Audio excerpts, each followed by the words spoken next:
남편 외도 감정 변화, 처음엔 긍휼한 마음이었는데 이젠 보내주고 싶은 마음이 듭니다. 앞으로 어떻게 바뀔지 모르겠지만요. 아직 상간녀는 만나고 있고 옷에 화장품도 묻히고 옵니다. 돌아올 마음이 없는 것 같아요. 결혼 생활을 돌아보면 생활비는 한 푼 주지 않고 남편이 다 알아서 하는 사람은 어떻게 생각해야 할까요? 저도 일하고 있어서 제 생활에 문제가 없어요. 지금까지 부정적 상황도 제가 긍정적인 프레임으로 바꿔서 생각하고 산 것 같아요. 남편이 연락하고 예전보다 일찍 오긴 합니다. 저의 회피성이 발동하는 걸까요? 남편 가치가 없어지는 느낌이 듭니다. 이분에게 답을 드리면 남편이 생활비를 한 푼 주지 않는 분이라고 하잖아요. 왜 삽니까? 생활비도 안 주는 놈이 바람까지 폈으니 살고 싶은 여자가 있나요? 제가 이거 자주 드리는 말씀인데요. 행복한 부부는 기본적으로 이 조건이 맞아야 돼요. 첫째, 남편이 경제적인 능력이 좀 뛰어나야 됩니다. 경제적인 능력이 뛰어나다는 거는 뭐 진짜 엄청 많이 벌어와야 된다 이게 아니라 사회생활을 좀 열심히 하시는 분이어야 돼요. 그러면 상대적으로 뭐가 돼요? 남편이 돈을 집에 많이 갖다 주잖아요. 그 첫째, 남편이 경제적으로 활동을 열심히 하고 집에 돈을 많이 줘야 된다. 그리고 두 번째, 아내가 성욕이 높아야 된다. 이거는 논문 결과가 있고요. 다 이게 과학적 근거가 있는 얘기예요. 돈 잘 벌어서 내 마누라한테 잘 주고 성욕이 높아서 내 남편과 섹스하는 거 좋아하는 여자가 살 때 궁합이 제일 좋다. 그래서 저희 하우투라이프는 부부 상담 딱 오면요, 그게 딱 정해져 있어요. 아내분 딱 오시면 무조건 성적인 체크부터 딱 해요. 남편분 딱 오시면 사회생활 잘하는 부부부터 봐요. 그러면 맨날 뒤지고 먹고 싸우는 부부들은요, 이게 망가져 있어요. 아내분은 성적으로 폐쇄적이고 남편분은 사회생활을 하는데 지쳐 있어. 사회생활을 안 하고 싶어 해. 또는 막 억지로 해. 그런 분들이 최악이에요. 아내분이 성적으로 폐쇄적이고 남편은 이제 막 내가 지금 일하느라 얼마나 힘든데 내가 처자식 먹이살이라 내가 죽을 것 같은데 뭐 이러고 있어. 그건 최악의 부부예요. 그래서 그것부터 개선이 돼야 돼요. 남편이 사회생활 열심히 해서 집에 돈 잘 갖다 주고 그거에 보람을 느끼고 아내분은 성적으로 좀 개방적이 돼야 되고 그래서 남편과 잠자리가 왕성해야 되고 이게 잘 돼야만 행복한 부부가 되는 거예요. 자, 그런데 지금 남편분이 돈 한 푼 안 준대잖아. 거기에 바람까지 폈어. 왜 삽니까? 이 아내분 입장에서는 남편 가치가 없어지는 것 같다. 그런데 지금 당장 지금 이혼하고 싶은 마음은 없는 것 같고 근데 또 살기는 또 싫은 것 같고 뭐 이런 거 아니겠습니까? 그런 경우에는요, 제가요 좀 이런 답을 좀 드릴게요. 이게 좀 계륵 같은 거거든요. 내가 먹기도 쉽고 버리긴 아깝고 그 여기 닭갈비살 그 계륵이라고 하잖아요.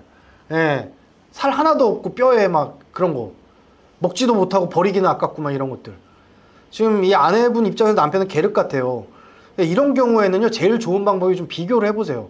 다른 남자들 좀 이렇게 어울려서 좀 보고 또 사회생활을 하시는 것 같은데 다른 남자는 어떤가 이렇게 좀 물어도 보고 그리고 다른 남자들과 대화를 하면서 너는 어떻게 생각하니? 뭐 니는 생활비 잘 주니? 부인하고 어떻게 지내니? 이런 것도 좀 물어보고 예, 그러면서 좀 재미난 사람들이 있으면 같이 놀아도 좀 보고 그러면 이제 남편과 비교가 될 거예요.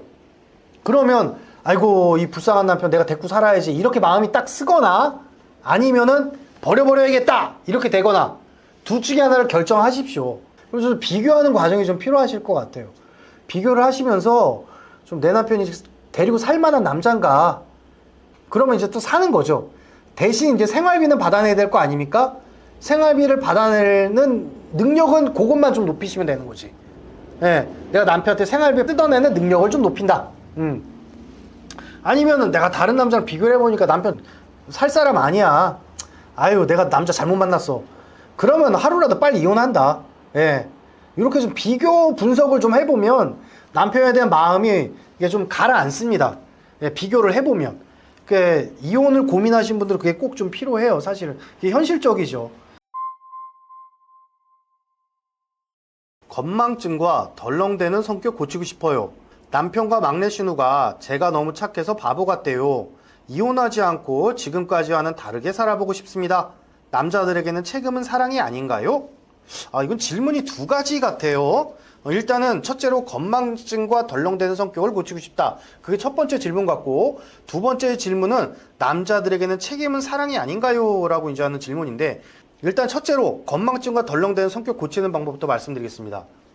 우리가요, 어릴 때 한 번씩 경험하는 것들이 있습니다. 어떤 일들이냐면, 저도 어릴 때 그런 경험이 있는데, 학교에 가서 신발 주머니를 두고 와요.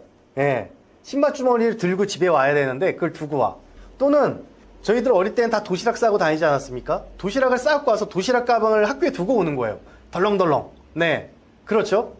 이게 건망증과 덜렁대는 성격이 사실은요, 어릴 때 습관이 남아있는 거거든요.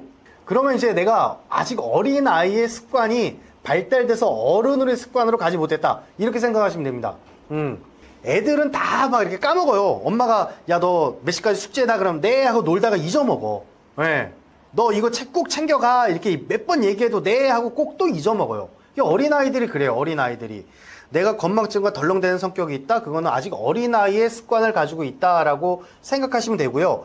그래서 남편과 막내 신우가 너무 착해서 바보 같다라고 얘기하는 게 아닌가 싶습니다. 자, 그러면 인간이 성장을 한다는 걸 여러분들이 이해하셔야 되는데, 우리가 어른이 된다는 거 무슨 얘기냐면요, 책임감이 커지는 거예요. 책임감. 일단은 아기가 딱 태어나면요, 아무것도 못해요. 아기들은 딱 태어나면 그냥 응애응애 울고 있어요. 아무것도 못합니다. 밥도 엄마가 먹여줘야 되죠. 잠도 재워줘야 되죠. 기저귀도 갈아줘야 되죠. 할 줄 아는 게 없어요. 할 줄 아는 게. 그러다가 시간이 지나면 뭘 할 줄 압니까? 지가 밥 먹을 줄 알고 대소변을 가릴 줄 압니다. 그 나이대를 발달 과정에서 학문기 이렇게 얘기하는 거예요. 예. 그러고 나서 이제 막 걷기 시작하고 막 뛰어놀기 시작하고 막 이렇게 해요. 그때를 운동기 이렇게 얘기하는 거예요. 그러고 나서 학교 가가지고 공부하죠. 예. 그때를 이제 우리가 사춘기 이렇게 얘기하는 거예요. 자, 그런 것처럼 할 수 있는 일들이 점점 늘어나는 게 어른이 되는 과정이에요. 네. 그러면 이 건망증과 덜렁대는 성격은 어린아이들의 성격이다라고 했죠. 저도 어릴 때 이 건망증이나 덜렁대는 성격 때문에 부모님한테 많이 혼이 났는데, 그게 점점 나이가 들면서 없어집니다. 왜 없어지냐면 책임감이 늘어서 그래요. 책임감.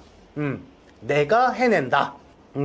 이 책임감이 점점 커져야 이 건망증과 덜렁대는 성격이 점점 사라집니다. 아마 이 질문을 주신 아내분께서는 보살핌을 받고 싶은 욕구가 강한 게 아닌가 싶습니다. 예, 보살핌 받고 싶은 욕구가 크신 분들이 아동기적 행동이 사라지지 않는 경우가 있거든요. 따라서 이 보살핌 받고 싶은 욕구를 좀 내려놓으시고, 어떤 욕구를 키워야 된다? 내가 책임지는 욕구를 훨씬 더 키운다.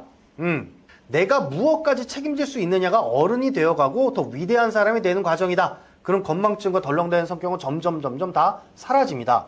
자, 그래서 동양에는요, 이런 어떤 정신세계가 있어요. 수신, 재가, 치국, 평천하. 예. 수신이 뭐냐면요, 내 몸을 책임지는 거야. 내 몸, 내 신간. 내가 정리, 정돈, 청소, 청결 이런 거 잘하는 겁니다. 네. 내 주변 환경과 생활 습관을 불필요한 거 버리는 게 정리예요. 그리고 쓴 물건 제자리 갖다 놓는 게 정돈이에요. 청소는 말 그대로 내 주변 생활 반경에 있는 걸 잘 깨끗하게 치우는 거죠. 청결은 깨끗한 상태를 유지하는 겁니다. 이 정리, 정돈, 청소, 청결이 잘 돼야 수신이 되는 거예요. 네. 그 내 마음 상태도 정리, 정돈, 청소, 청결을 잘해야 되는 거예요. 내 마음에도 불필요한 거 버리고 정리, 내 마음에도 잘 가다듬어야 돼요. 그게 정돈. 내 마음도 잘 청소해야 돼요. 그 내 마음을 깨끗한 상태로 잘 유지해야 됩니다. 따라서 정리, 정돈, 청소, 청결을 잘하면 외적이든 내적이든 수신이 되는 거다. 그 다음에 뭐 해야 돼요? 재가를 해야죠. 집을 책임져야 돼요. 내 가족을. 네. 나를 책임지고 가족을 책임져야 됩니다. 그 다음에 치국이 되는 거예요. 그 다음에 나라를 책임지는 거죠. 예. 그래서 가정을 잘 책임지지 못하는 사람은 사업을 하면 망할 가능성이 굉장히 높다. 네. 따라서 가정적으로 사는 사람들이 오히려 사업을 잘할 가능성도 높다. 그리고 이제 치국이 되면 그 다음에 평천하가 되는 겁니다.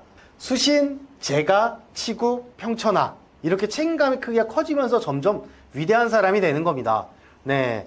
따라서 이분이 건망증과 덜렁대는 성격을 고치고 싶다? 일단은 수신부터 하셔야 됩니다. 정리, 정돈, 청소, 청결을 잘하고, 그 다음에 재가까지 하셔라. 예.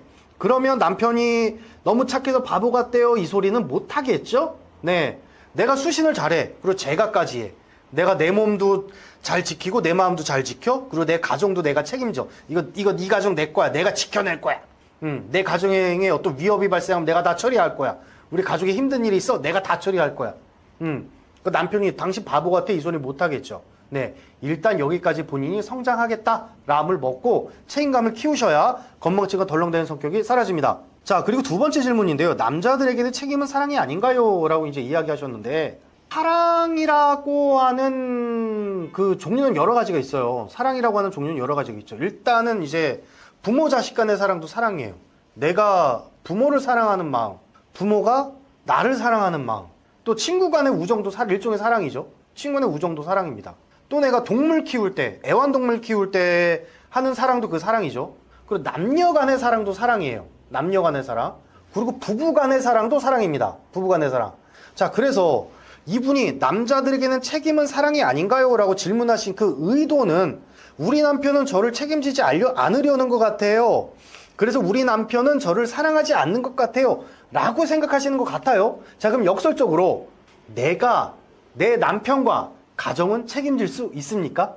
네. 나는 나를 책임질 수 있나요? 내 마음과 내 신간은 다 책임질 수 있는 분이십니까? 그게 되셔야 나를 사랑하는 겁니다. 그리고 내가 내 남편을 책임질 수 있습니까? 그게 되셔야 남편을 사랑하는 거예요. 남에게 그걸 기대하지 마시고요. 일단 내가 책임이 사랑이다 라고 생각하신다면 내가 책임감을 먼저 내시기 바랍니다. 그게 굉장히 중요해요. 별거 및 이혼 막는 법. 별거 및 이혼을 막는 방법은 딱 하나밖에 없습니다. 예. 첫째, 어떤 남자든 내 것으로 만들 수 있는 사람이 되라. 두 번째, 어떤 남자든 살고 싶어하는 여자가 되라. 그러면 별거 및 이혼은 막을 수 있습니다. 한번 생각을 해보자고요. 세상의 90%의 남자들이 나와 살고 싶어해. 근데 우리 남편이 나랑 이혼하자 그래? 그럼 걔 또라이 아니에요? 그럼 버리고 더 좋은 남자 선택해야지. 예. 그리고 별거 및 이혼을 막는 방법은 딱 하나밖에 없다. 예. 어떤 남자든지 내 거로 만들 수 있고 어떤 남자든지 살고 싶어하는 그런 여자가 되어라. 예, 그러면 됩니다. 선생님, 그러면 그거 어떻게 할 수 있어요? 제 유튜브 많이 보시고요, 일단은. 그리고 두 번째로 저희 홈페이지 들어오시면 강의 보시면 그 여성으로서의 자존감이 많이 높아지실 거예요. 대신 전제 매 과제 다 수행하시고요. 중간중간에 있는 온라인 멘탈 테라피 다 하십시오. 네, 그러면 엄청나게 높아지실 겁니다. 제 남편에게 대리 남편 역할 요구. 질문자의 남편분을 지 남편처럼 생각한다. 이 얘기 맞습니까? 아, 제 남편에게 대리 남편 역할 요구는 이런 얘기네. 그러니까 시어머니가 있어. 그리고 내가 있어. 중간에 남편이 있어. 근데 남편을 시어머니가 지 남편처럼 생각해. 그래서 내가 승질나. 이런 거잖아요. 자, 요거는 좀 해결하는데 좀 질문자님이 성장을 많이 하셔야 돼요. 어떻게 성장하셔야 되냐면 시어머님보다 남편을 더 아들처럼 생각해야 됩니다. 엄마와 내 사이에 선을 긋지 못하는 남자들은 크게 두 가지가 있는데요. 첫째는 너무 효자라서 그런 경우가 있어요. 우리 엄마 불쌍해가지고. 그런 경우는 남편이 알아서 하는 거잖아. 그건 그냥 두면 돼. 그건 그냥 두고 남편이 그냥 효자니까 네가 네 할 일 해라 이러면 돼요. 그 질투 느끼실 필요 없어요. 우리 엄마가 너무 불쌍해. 너무 힘들게 살아. 그래서 내가 좀 도와주고 싶어. 그거는 남편이 효자고 좋은 사람이기 때문에 그래 여보 그 시어머니한테 좀 더 열심히 해줘. 이러면 내가 좋은 아내 되는 거예요. 자, 그런데 내 남편은 안 하고 싶어. 근데 시어머니가 자꾸 내 남편을 끌어다 지 남편 만들고 싶어 해. 네. 시어머니가 자꾸 남편을 끌어다 지 남편 만들고 싶어 해. 요건 다른 문제거든요. 요거는요. 아내분이 남편을 더 아들같이 생각하고 아들같이 대해줄 수 있어야 돼요. 그래야만 남편이 아내편에 딱 붙습니다. 네. 아내분이 남편의 보호를 받고 싶어 한다. 아내분이 남편의 관심을 받고 싶어 한다. 내 남편이 나한테 어떻게 해줬으면 좋겠다. 그런 거는 심리적인 그 우위가 남편보다 내가 아래에 있다는 얘기잖아요. 그래서 요거를 점프업 하셔가지고 남편을 시어머니보다 더 아들같이 생각하고 더 귀여워해주고 더 이뻐해주고 더 쭉쭉 빨아주세요. 예. 시어머니보다 더 물고 빨아줘. 예. 더 이뻐해주고. 그러면 내 남편이 나에게 찰싹 붙는다. 그 시어머니 앞에서 어깨 쫙 피면 돼. 네가 기른 아들 나한테 지금 꼼짝 못해. 이렇게 하면 되는 거예요. 근데 지금 그 자신감이 없으니까 질투만 나는 겁니다. 시어머니가 남편에게 저 버리고 갈라서라고 이간질 요구까지 해요. 네. 그 시어머니 이상한 사람이잖아. 예. 그 남편을 지켜야지. 그 좋은 시어머니가 아니잖아요. 시어머니가 내 아들한테 야, 네 마누라 이상하니 이혼해라 라고 하는 건 좋은 시어머니가 아니잖아요. 자, 그러면 내가 남편을 지켜야죠. 내가 설령 이혼을 했다고 쳐. 그럼 남편이 시어머니 곁에서 행복할까? 그 엄마 옆에서 겁내 시달릴걸? 뒤질걸? 예. 그러니까 내 남편 지켜야지. 그걸 아내분이 시어머니로부터 남편을 지켜내라. 그리고 시어머니한테 가서 딱 당당하게 얘기하십시오. 어머니 남자 아니에요. 이제 제 남자예요. 키웠으면 저 주세요. 침도 바르지 마. 내 거야. 손대지 마. 이렇게 얘기하실 수 있어야 됩니다. 간혹 이런 경우 있습니다. 부부싸움하고 남편이 이혼하자고 하고 저기 뭐 시댁에 갔습니다. 뭐 남편이 바람난 거를 내가 막 쥐잡듯 잡았더니 남편이 이혼하자고 시댁에 갔습니다. 근데 시어머니가 이혼하라고 부추깁니다. 저는 어떻게 해야 될까요? 그러면 어떻게 해야 되냐면 시댁에 딱 찾아가죠. 찾아가셔가지고 어머니 제 남자 찾으러 왔어요. 어머니 남자 아니에요. 어머니 외로우세요? 그럼 딴 남자 사귀세요. 내 남자예요. 이러고 딱 데리고 오세요. 그래야만 남편 지킵니다. 그렇게 남편의 이혼까지 종용할 수 있는 시어머니라고 하면 그 좋은 엄마 아니에요. 그러니까 그 안 좋은 엄마한테 내 남자 보내지 마시고 내 남자 지켜내고 찾아오십시오. 남편은 자신의 잘못이 크건 작건 모두 제게 떠넘기고 탓을 해 제게 뒤집어 씌우기를 항상 합니다. 거짓말은 상습인데 자신은 제게 함부로 대해도 되는데 자신에게 똑같이 하는 건 문제를 삼습니다. 남편은 취미로 소셜 네트워크에 글을 올리며 채팅하고 실질적으로 마음에 들면 연락처를 교환하는 등의 관계 진전을 과정을 거칩니다. 남편의 이 행동이 저를 스트레스 받게 합니다. 자신의 잘못은 축소하고 제 행동만 언급했어요. 남편은 제게 담쌓기를 하고 살아 숨막히고 답답함을 느꼈습니다. 이번에 신우의 홀시어머니 웬 모르는 여자가 개입해 남편을 조정하려고 합니다.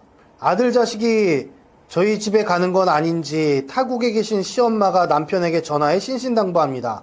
이렇게 시댁과 모르는 여자가 개입을 했을 때 차단하는 방법이 있을까요? 남편은 듣기 좋은 사탕 발린 말만 듣기를 좋아합니다. 살다 보면 쓴소리도 들어야 하는 법인데요. 남편이 공감이 안 되는 사람인데 큰 고민입니다. 저를 차단하기 위해 노력하는 남편입니다. 저 맞추게 살기 싫어서 이혼하겠다고 합니다. 이런 질문 드리겠습니다. 일단 남편이 누군가의 간섭을 받는 거는 굉장히 싫어하는 사람이다. 첫 번째, 아내분이 하는 말에 대해서 나한테 이래라 저래라 하지 마 라고 얘기하시는 거고, 두 번째, 지금 시어머니한테 보호를 받고 있을 만큼 어른이 되지 못한 사람이다 까지 정보가 나왔죠. 자, 그러면 홀 시어머니, 시누이, 그리고 모르는 여자 3인방이 남편을 막 보살피려고 해. 거기 막 보호받고 살아. 그리고 며느리 집에 가지 마라 막 이러고 있는 상황이에요. 그걸 또 남편이 따르고 있어. 그럼 그 사람은 어른이에요? 애예요? 애죠. 애잖아요. 이분 남편분의 나이가 어떻게 되시는지 모르지만 몸은 어른일지언정 마음은 아직 사춘기도 겪지 못한 어린아이입니다. 정신 수준이 어린아이란 얘기예요. 그럼 이런 생각을 해볼게요. 남편이 너한테 맞추기 싫어, 나 간섭하지 마 라고 얘기하는 건 당연한 것이다. 아이가 어떻게 어른처럼 삽니까? 남편이 애예요. 지금 한 많아봤자 15살. 정신연령 15세 데리고 사신다고 생각하시면 됩니다.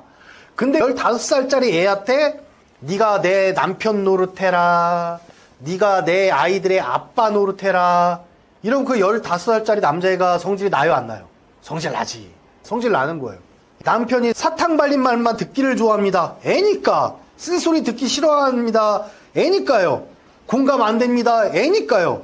이 애에게 남편 노릇을 요구하고 부모 노릇을 요구하니 남편이 도망치고 싶어 하는 건 당연하다. 그러면 이 질문자께서는 어떻게 해야 되느냐? 첫째, 일단 결혼을 잘못했다는 거 빨리 인지하세요. 지금 많아봤자 15살 남자예요. 결혼했는데 무슨 남편 노릇 시키고 무슨 부모 노릇 시키겠습니까? 그냥 애입니다. 애. 애인데 어떡해요. 그냥 아유 그래요. 시어머니한테 당신이 낳은 아들이에요. 내가 낳은 아들 아니에요. 그러니까 당신이 키우세요. 라고 그냥 줘버리세요. 시어머니한테 줘버리면 됩니다. 그리고 이혼하셔라. 그리고 더 좋은 남자 만나면 됩니다. 15살짜리 애랑 어떻게 살아. 다음에 만날 때는 최소한 20살짜리만 만나도 좋겠다. 정신연령이 한 20살 정도만 돼도 한 여자 먹여 살리려고 하고 군대도 갔다 오고 책임감 있고 사회적으로 내가 가족도 지키려고 노력하고 이런 기본적인 책임감 있는 사람들 만나면 이 남자보다는 나을 것이다 그러니까 이혼하셔라. 자, 그런데 어떤 상황이 있어 이혼을 못할 수도 있습니다. 아, 선생님 저 이혼 못할 것 같아요. 그럼 어떻게 해야 되느냐? 애 키우십시오. 애. 아들 키우셔야 됩니다. 남편 나이 15살이라고 생각하시고요. 모든 기대 내려놓으세요. 남편 노릇하길 내려놓으시고요. 아버지 노릇하길 그런 기대 내려놓으십시오. 그냥 아이고 전생에 잃어버린 내 큰아들이구나 라고 생각하십시오. 내가 전생에 잃어버린 아들이었어. 그래가지고 저 아들이 나한테 이번 생에 남편으로 만나서 나에게 똘끼를 부리는구나 라고 생각하시기 바랍니다. 그리고 남편한테 아이고 여보 내가 전생에 당신이 내 아들이었는데 내가 당신을 잃어버린 것 같아. 그래 당신이 나에게 똘끼를 부리는 거만. 전생에 고생 많았어. 내가 이번 생에 당신이 전생에 고생한 거 내가 보상해 줄게 라는 생각으로 그냥 좀 뭐라고 해야 될까, 아들 키우듯이 그냥 데리고 사세요. 그 방법밖에 없습니다. 남편이 지금 애기 때문에 애랑 살기 싫다 그러면 딱 버리시고, 두 번째, 난 그래도 이혼 못합니다. 그러면 남편을 애처럼 키우세요. 애처럼 키우셔야 됩니다. 제가 말씀드렸어요. 키우셔야 된다고. 남편 노릇 포기하시고요, 배우자 노릇 포기하시고요, 또 부모 노릇 해주길 이런 기대들 다 포기하세요. 남편이 시어머니한테 왜 가요? 아들 노릇만 하고 싶은 거예요. 아들 노릇만. 이쁨 받는 아들 노릇. 시어머니보다 더 이뻐해주는 엄마 되면 되는 거예요. 아시겠죠? 둘 중에 하나 꼭 하시기 바랍니다. 그래야 편안해집니다. 아이들이 아빠 뭔가 이렇게 게임을 하는데 많은 빚을 졌고 그리고 이제 최근에는 사채까지 쓴 걸 이제 알게 됐어요. 질문이 3가지다. 남편이 법적으로 지금 이혼 상태시고, 법적 이혼 상태지만 지금 한 집에 살고 계시고, 근데 이 남편이 지금 각종 중독에 빠져 있다. 어떻게 해줬으면 좋겠냐? 그 두 번째는 좋은 남자 만났는데 헤어졌어요. 어떻게 하면 좋겠어요?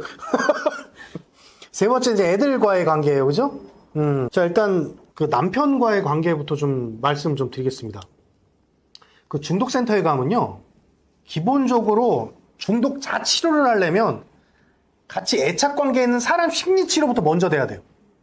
이걸 잘 이해해야 되는데, 알코올 중독이나 게임 중독이나 도박 중독이나 마약 중독이 있는 사람들이 배우자와 애착이 잘 된다면 치료의 가능성이 높아집니다.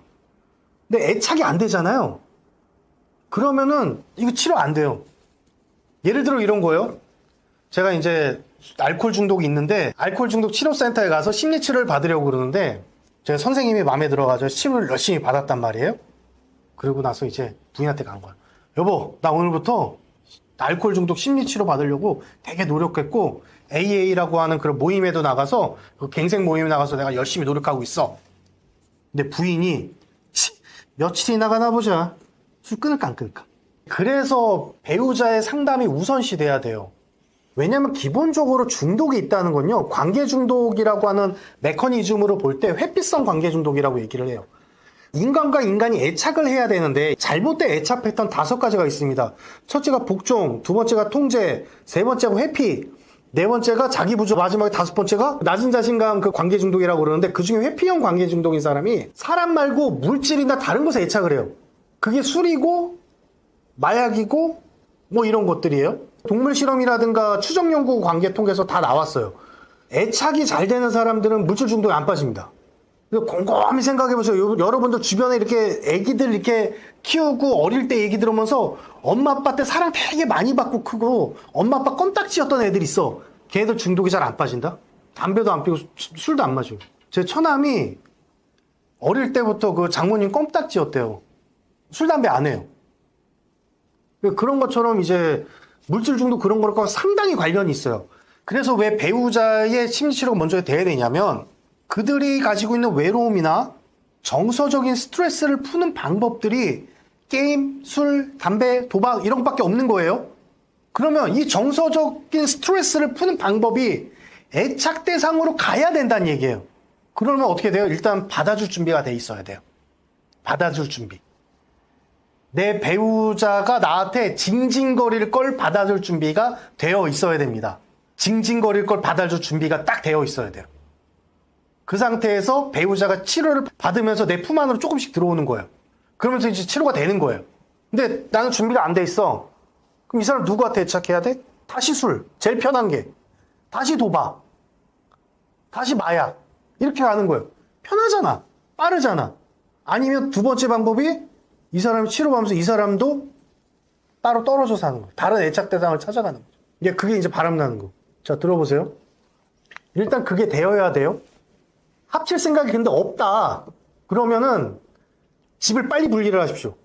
다른 곳에 애착을 하게 만들어야 돼요. 그래야 치료가 되면서 이혼도 가능해져요. 그래야 분리도 가능해야 돼요.